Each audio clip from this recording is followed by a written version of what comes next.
dalam keadaan yang tidak mudah ya.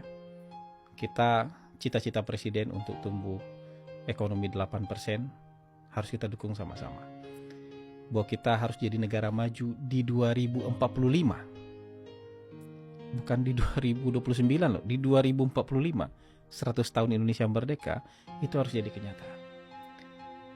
Dan buanglah pikiran-pikiran buruk itu.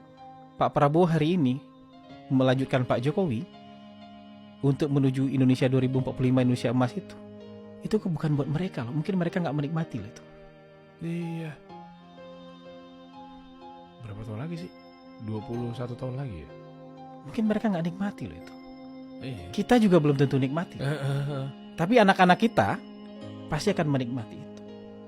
Jadi jangan anggap ini pertarungan untuk hari ini. Jangan anggap ini pergumulan buat kita. Yang mau kita wariskan itu, yang mau kita bikin hari ini adalah sesuatu yang mau kita wariskan kepada anak-anak kita. Kalau kita mau bertengkar aja hari ini, mau memperbesar jurang perbedaan hari ini, bayangin coba anak cucu kita nanti hidup di negara yang seperti apa.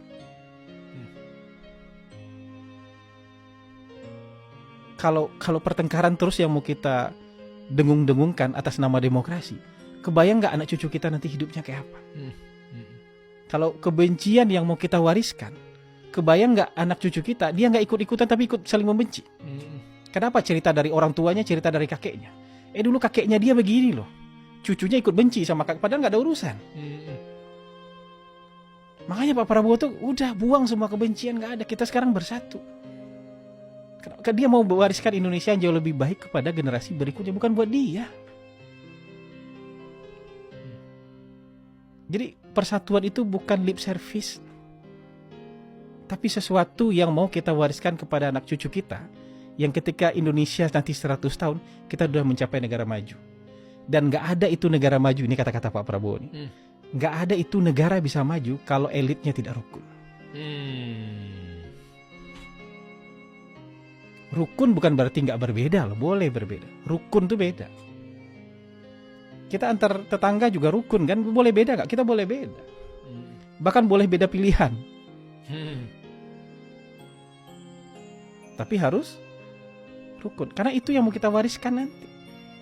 Mana ada negara yang bertengkar terus jadi negara maju? Nggak ada. Dia sibuk bertengkar, ya bertengkar, nggak maju-maju, bahkan malah tambah lama tambah rusak. Dan yang dikerjakan hari ini bukan untuk pemimpin-pemimpin hari ini, enggak. Untuk masa depan anak cucu kita.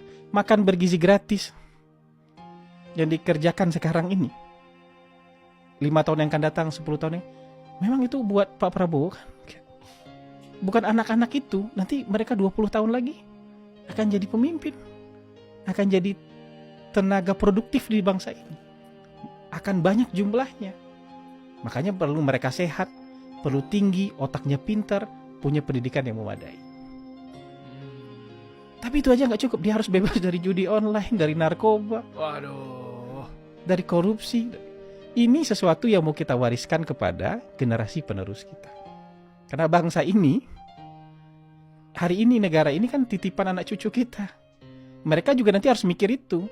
Mereka harus pertahankan sesuatu yang baik itu. Kenapa? Itu titipan jadi anak cucu mereka lagi. Jangan pikir ini negara buat kita sekarang. Kecuali semuanya sepakat gak mau punya anak gitu loh.